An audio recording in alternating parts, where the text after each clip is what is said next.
Welcome back, or welcome to the Tiny Shifts podcast. I'm your host, Andy Nunn. This is episode 3. Really glad we've made it this far.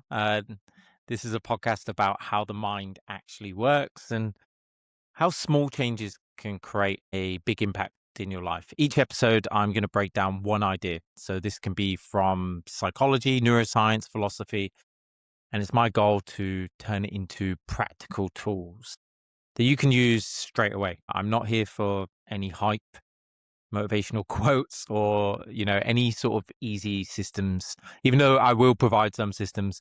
But if you're looking for something that's going to be easy and you can just slot into your life, you're probably in the wrong place. The tools that I offer are going to take quite a bit of effort.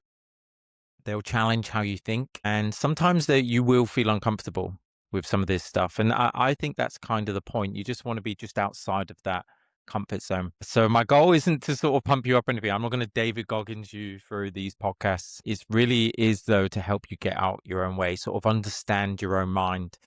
I want to help you rethink what you know and just sort of see your thoughts and your mind from a different perspective. I know from my own lessons and learning about magic, learning about the mind, and spending 20 years doing mentalism and just my journey through mental health, I've learned so much about my brain and I'm just so curious about it. And if I can share my insights and what I've learned, and if you get one idea from this, I've done my job. That's basically it, really. My goal this year is to reach as many people as possible with some of these ideas. I want to help as many people with these tiny shifts. It can only grow from people like you listening and you sharing it. So if there is something that you find useful in this podcast, can you please subscribe, leave a comment, but more importantly, just share it with somebody who might need it. I've already had a few people reach out saying that the first 2 episodes have helped them a lot, changed their perspectives about a few things, which, yeah, it makes it all worthwhile. I didn't really expect, my expectations were pretty low with this. And I'll be honest, I know it's really hard. There's so many people starting podcasts now, and I'm pretty late. Should have done it 10 years ago, but that's okay.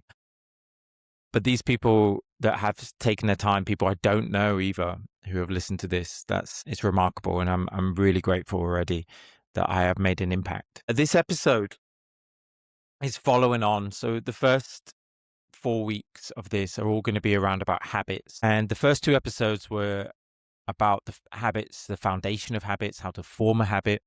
I basically broke down James Clear's process. And then the second episode was about procrastination and fear and how our emotions get in the way of our habits, basically. Episode 3 is an interesting one. I was going to start with this because I think mindfulness is probably one of the most important tools that you can have.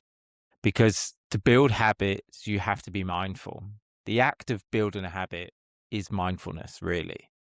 And we're going to look at in this episode of what's going on when you're trying to do mindfulness, why it matters, and how it can quietly shape your life, shape the way you think and you act over time, and some misconceptions around mindfulness. And hopefully by the end of this, you're going to have a bunch of tools that you can, if you're not already doing, you can use them to improve your mindfulness, improve your mental health. And I'll be giving you these tools at the end. These are things that I use. So anything that I recommend today will be stuff that I use. And I've used so many different things, but I will explain why they work, why they don't work, and we'll go into detail. Anyway, so let's begin. So what is mindfulness? Well, mindfulness is very, very simple definition. Mindfulness is awareness. Now, when I first started learning about mindfulness, I basically went into meditation.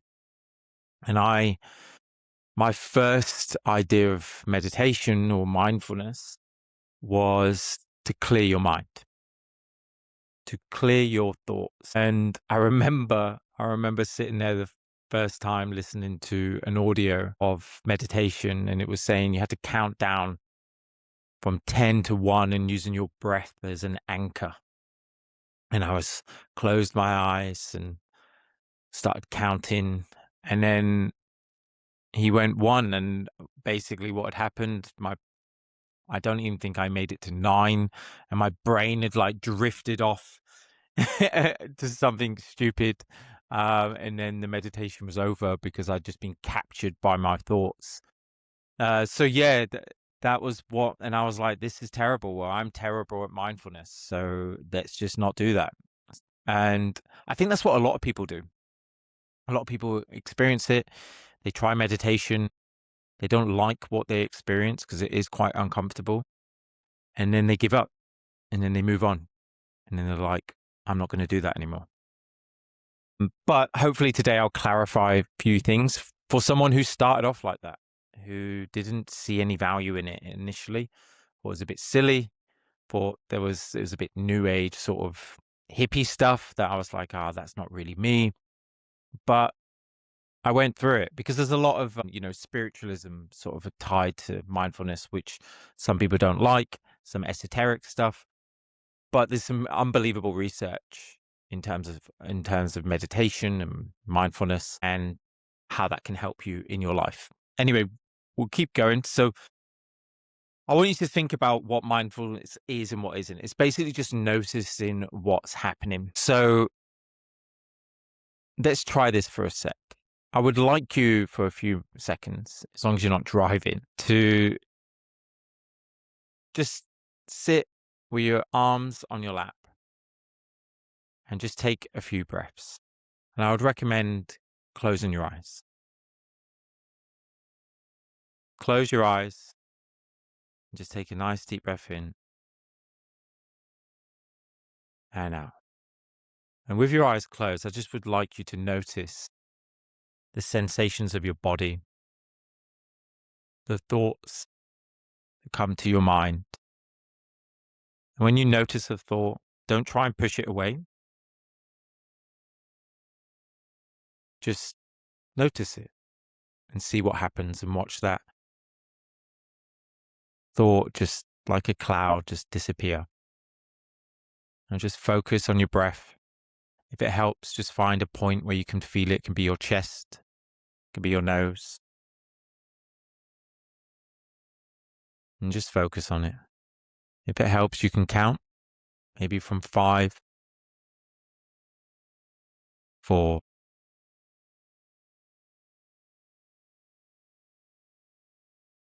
2, and 1. Well, that was it. I just want you to think about what you felt during those moments. I know I didn't give you any pause time. That was just a short demonstration of noticing your feelings and your emotions and, where you're sitting. And just think about the thoughts that came and gone, and what your mind did then. How did you respond? How did you react? What were your emotions like? Because mindfulness isn't about eliminating thoughts. It's not about eliminating emotions. You don't want to try and fix anything. It's not about judging. It's about equanimity. It's about not responding. So just be neutral. So if something's good or bad, it's neither good or bad. It just is. So it's not about emptying your mind. It's not positive thinking. It's not relaxation.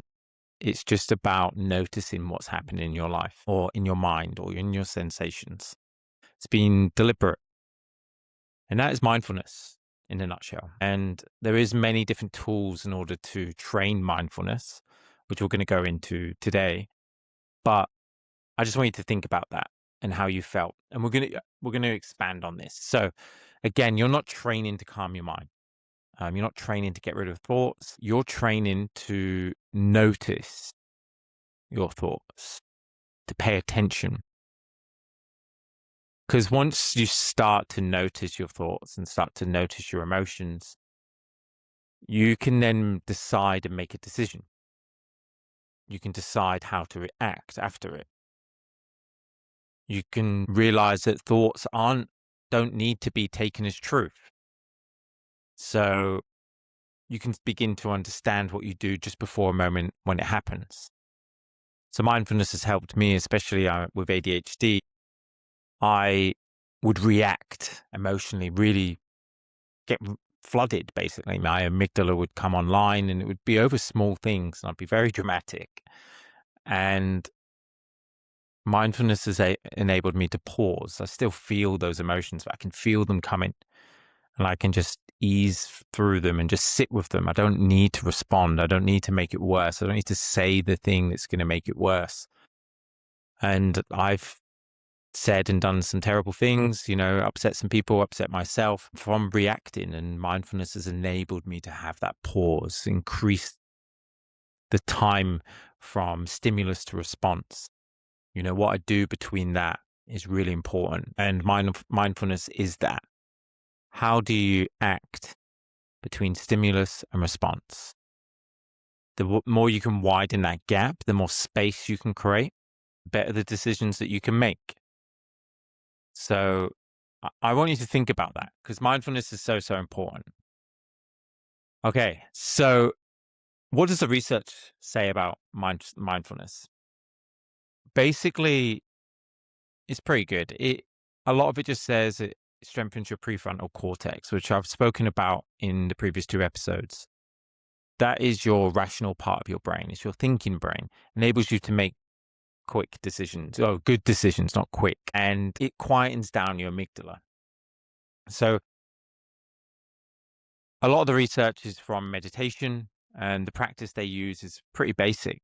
They sit for 10 minutes, eyes closed, and thoughts appears, emotion appears, and it's just about bringing your attention to them and just allowing them to come and go, bringing your attention. And that's just a practice. And I'm not going to go into too much detail about this. I'm not a meditation teacher. I would suggest you use some apps like Waking Up. It's an app that I use daily. I do about 10 minutes each day. And that's just a practice, and it's guided meditation. So there's different sort of structures to each one. You do metta, which is the love and kindness, which I quite like. And there's loads of other, like Vipassana is insight meditation. There's loads of different types. I wouldn't say one is better than the other. There's some breathing ones as well. A lot of them come with a bit too much hype. Like Wim Hof is a form of meditation, I guess. It's quite intense, but I've used it and it's very effective. Other techniques are things like labeling emotions. I think this is Matthew Lieberman. He did some incredible research about this, and just about noticing your emotions and label them. So I used this on Headspace initially. So this is one of the first sort of tools that I went through. I think it was like a 30-day training that you could do about labeling. Initially, you would say thought, something's a feeling, that's emotion. And then you can break down your sort of emotions, and you can start writing what type of emotion it is. Most people's language around emotions is pretty small. It's like I'm happy, sad, angry, and you can broaden this, start to notice certain emotions that you have to give you a better understanding of it. And that will enable you to be more present. It takes the power away from the emotion it's like name it, tame it, they say. It's a really good tool, especially around anxiety and things like this. So why did I get into mindfulness? I was 27 when I had my first anxiety attack. And prior to that, it's so stupid now when I think about it. I didn't think I had mental health issues, which is crazy. When I look back now, it's obvious for many years that I was dealing with something and hadn't tended to it. And it came upon me in work. So I was in the office. I remember we were watching at the time, I was raising money for charity. And this was a UNHCR training session. So it was quite intense video footage we were watching about refugees. But all of a sudden, it felt like my vision just narrowed. Tightness around my chest. You watch these movies like Star Wars, for instance, you see Darth Vader grabbing people by the throat and you see them choking. That's how I felt. And my heart just hurt and the tension everywhere. And I was panicking. I was breathing, hyperventilating. I had to get out the room. I went into a room by myself and I was dizzy and I nearly fainted. And I went straight to the hospital.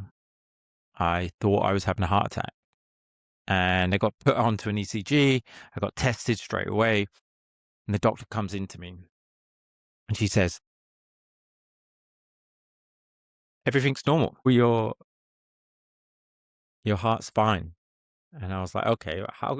And considering, like, in my mind, I was shocked because the way I felt like 30 minutes before, I was certain this was serious. I did blood tests and everything like that, but in the end, the doctor said to me, "Have you considered seeing a psychologist?" And I remember being taken back a little bit, being like, "Psychologist? I need to go to therapy." I realize now I was so closed off to that. So my mindset was just so fixed. Yeah, I don't know. I was closed off to it. And I think that sort of level of conviction I had that my mind was okay and who am I? Why would I ever get therapy was a bit silly. Because now I know it's just as important going to the doctor if you've got a cold. If you've injured yourself running, going to a therapist when you're not mentally feeling great is such a good tool. And it's a shame that there's still such a stigma attached to it. And I was part of it. But to be honest, my anxiety was so bad. I mean, when it captured me, it really captured me. So after the doctor's appointment, I did the worst thing possible. I went onto Google and I Googled anxiety. And what happens when you have anxiety and you start to do this? You go through all the symptoms, and then as if by a miracle, those symptoms start to appear. So I went from having, just the chest pains and breathing and numb face and all this sort of stuff to so many other symptoms. And I began to spiral over a few months. It got really, really bad. I was having to take time off work, struggling to go outside. Speaking to people in public was really hard. Speaking to strangers was impossible. I just ignored them.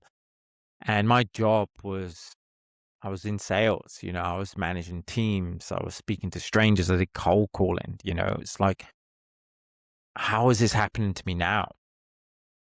So I decided I had to try and do everything. So initially I went onto some medication, but that just made me feel like a zombie. I booked in for a psychologist and it was an interesting experience. Like my first psychologist probably wasn't the best for me. It was in Hyde Park, a very fancy office. I don't think we had the same sort of background and same sort of life. And I think if you are going to have a psychologist and you're going to tell them about how you feel and what you do, I think they need to, not all the time, but I think it's important that you feel that you can relate to them a little bit. But again, there was I thought that going to a therapist, they were just going to give me some stuff to do and I was going to be fine. But I began to realize that nobody was going to fix this for me. Nobody was going to fix this for me. I had to do this myself.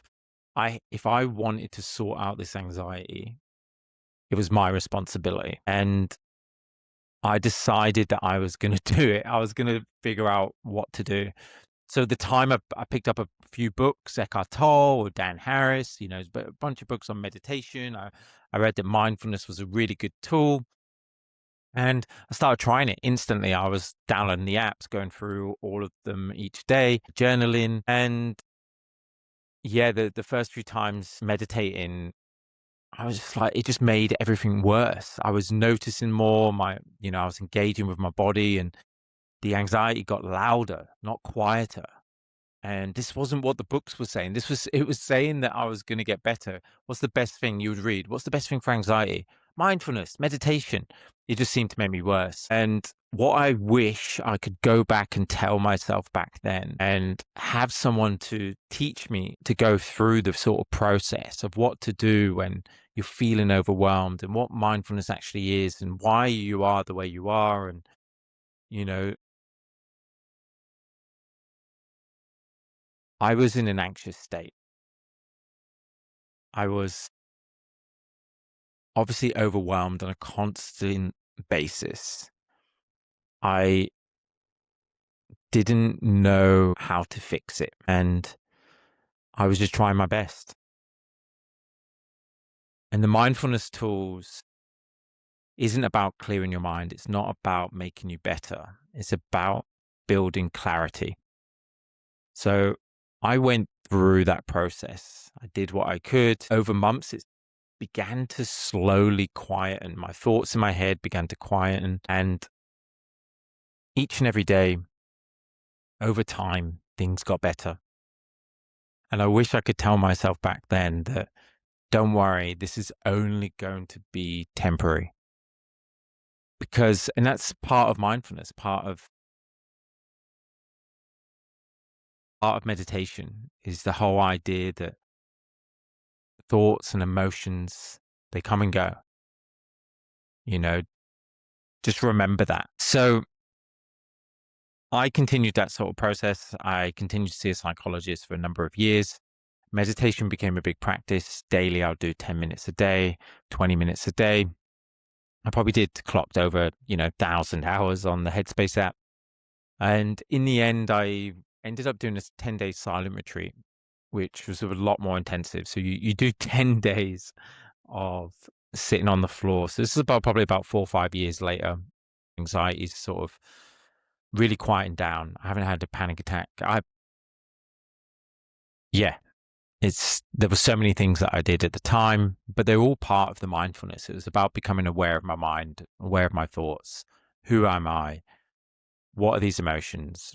Building an emotional language, understanding how my mind sort of responds and acts, understanding my ADHD, understanding my anxiety, understanding depression, understanding all these things about myself, which I'd basically ignored for years. And what I'd done, and if you're thinking about your situation right now, think about when you're stressed and when you're anxious or something bad happens, or you're just feeling a little bit uncomfortable.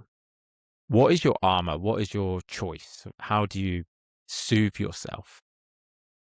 If it's watching movies, if it's eating food, drinking alcohol, and you're just hiding away from your emotions, then they're going to come back and they're going to come back 10 times bigger and stronger, and you're not going to understand them because it's not going to be in the moment.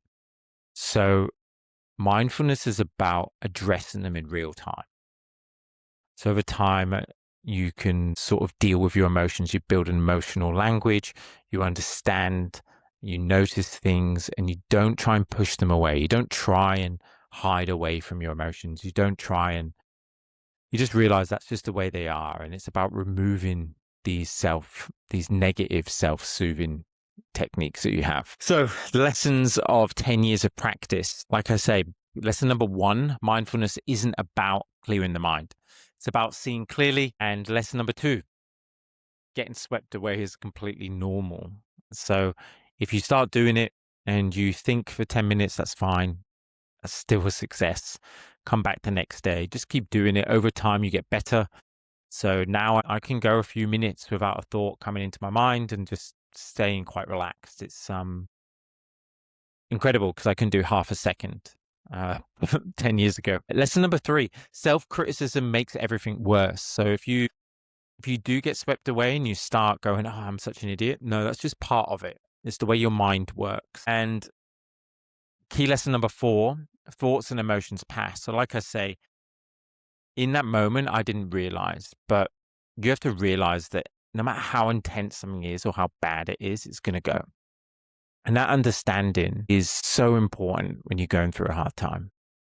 The way you're feeling right now with this problem, whatever that problem is, in a year's time, you might not even remember what the problem is. And it's when you think about it like that, it's quite remarkable. Okay. And here's 5 habits to improve your mindfulness. So, habit number 1, remove the phone from your bed. Do not have your phone in your bedroom. Just completely get rid of it. Put it into a different room at night, unless you 100% need it. And that's if you are on call because someone might die. If there's no other reason, don't use it. You can get an alarm in your room, but your phone is a distraction. There's some interesting research. Even if your phone is on silent or face down, part of your brain is still thinking about it. So number two, reduce your phone time. However much you use your phone, reduce it. And there's some ways to do this. There's some apps. So I use ClearSpace. So this is a great tool. It's got my phone use down from like 3 or 4 hours a day to less than an hour. I think I consider when I post on Instagram, I use Instagram on average 10 minutes a day, about an hour over a week. And it's just enabled me to sort of focus my attention in other areas. And one big thing is number three is one task at a time. So this app, ClearSpace, has helped with this. I don't pick up my phone as much. If I'm going to watch a movie, I'm going to sit and watch a movie. If I'm going to read a book, I'm going to read a book. I'm not going to sit and have my phone do multiple things at the same time. If I'm going to go on a run, I go on a run. I've even tried to remove the music from it and just really be in the moment when I'm doing it and just get bored, start thinking through your problems, thinking through your emotions. Stop trying to distract yourself at every given moment. Okay. One task at a time. Next one, journaling. So I used The Artist's Way by Julian Cameron, which is morning pages. I heard about this on the Tim Ferriss podcast. It's a great tool. You basically there's no structure to it. It's just write for 3 pages or shorten it if you have to, and just do it every single day. And you'll find the clarity and getting your emotions. And it's a great way to sort of help through a difficult time. Last but not least is meditation practice. Learn to meditate. Meditation helps in other areas of your life. So the practice of noticing bleeds through into each and every moment, but it takes time. I don't know when the moment was when I began to stop living so much inside of my head, when I could feel my sort of emotions properly. I could experience a moment without judging it. I remember, if you look at a good example is scuba diving. So for many years, I was so trapped when I'd scuba dive. I wanted to do it. I wanted to love it, but I was just constantly narrating inside of my head, worrying, criticizing myself. But now I can sit in an hour underwater at peace. And I don't know when that cutoff happened. It's the same with running.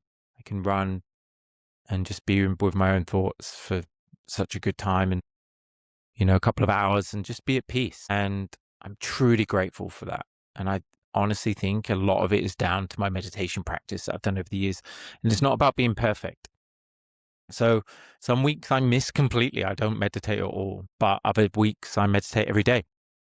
It's just about making it work, doing the best you can and trying to show up. And why does any of this matter right now? I should have probably mentioned this at the beginning, but we live in a world now where our attention is being captured. It's a currency. All these companies are fighting for your attention. And the way they do it is by making you feel uncomfortable, creating discomfort, creating pain. I say pain is probably the wrong language, but it's the way marketing works. It creates some sort of gap of need or want that you have to try and fill. So you end up buying things that you don't want. It captures your attention from your loved ones, from your family, from the moments that matter. When we get stressed, we look for these dopamine hits. I know I do. And it's so easy with the social media and the phone in your pocket. And I use my phone all the time. Okay. And it's a great tool, but you need to take control of it. You need to take control of how you use your phone. And I say this because I think it's only going to get worse. These algorithms are getting smarter. Instagram right now is a mess, absolute mess. I'm scrolling through Instagram and all I'm seeing is all these awful ads, everyone trying to sell you something. Nothing's inspiring. It's all trying to tell me that everyone's doing a course on how to do this, how to do that. People are giving me courses on how to grow their Instagram following when they have less followers than me. And I don't have that many. It's a crazy world that we live in, that everyone thinks because of ChatGPT, can't even say it, that they're now a teacher, a coach. And it's a horrible world of social media that we're in. And we have to choose what we do. And I've decided that I'm going to put my focus on Substack. And the reason I'm doing that is there's no ads on there at the moment. And it's a clean space for me to get my information from the people that I want. Okay. And I think we need to make smarter choices about our social media use. I've been pretty good. I've stayed away from the reels. I've stayed away from the videos. It does mean that my growth on Instagram and stuff hasn't been that great because I only spend 10 minutes a day on it. I've made 150 posts since I've had it for 8 years, which isn't very much, or 200 posts now, I think. I have been successful without it. I am starting social media now when I'm already one of the most successful in the country at what I do. So if you think you need it for your business, it's not true. There's other ways around it. And as long as you deliver a good service and a good job, you can always rely on people selling your services for you. That is the best way to market yourself. Be the best at what you do and treat people like humans, be nice to them. And you'll find that you don't need to spend endless hours on social media. And if you're not using social media for business purposes, but for pleasure, then I think you need to think about this. And this is the rocking chair test. When you're in your 80s or 90s and you're looking back on your life, how do you think your 90-year-old self, what bit of advice would they give to you right now about your social media use? Would they tell you to be on it more, less? What would they tell you to do with your time if you could speak with them right now? Think about that, because whatever that is, you need to do it. The more you put it off, the longer you put it off, the harder it gets. So mindfulness is hopefully going to be a tool that you can start implementing straight away. It's just about noticing. You don't have to sit. You can be mindful and walk, but don't take your headphones with you. Just feel your emotions, and you're going to feel uncomfortable at first. You're going to have these emotions and worries, things you haven't dealt with.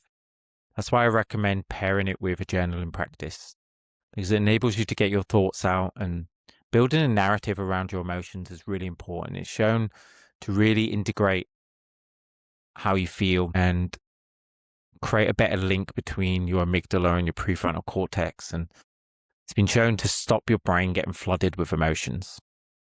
If you can increase that pause, you can improve so many areas of your life.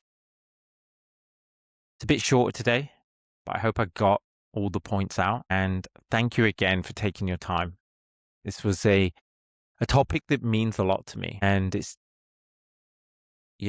changed my life. It's hard to know. The problem with mindfulness is you don't know at what point it's beneficial. You don't know how long you should be doing it. And people want answers. People want, how many minutes a day do I need to do? I can't give you that answer. All I can say is stick at it. It's better than what you're probably doing right now, but it's just noticing and just being present. Thank you so much. And again, if you found this useful, please share it with anyone. And I'll see you next week.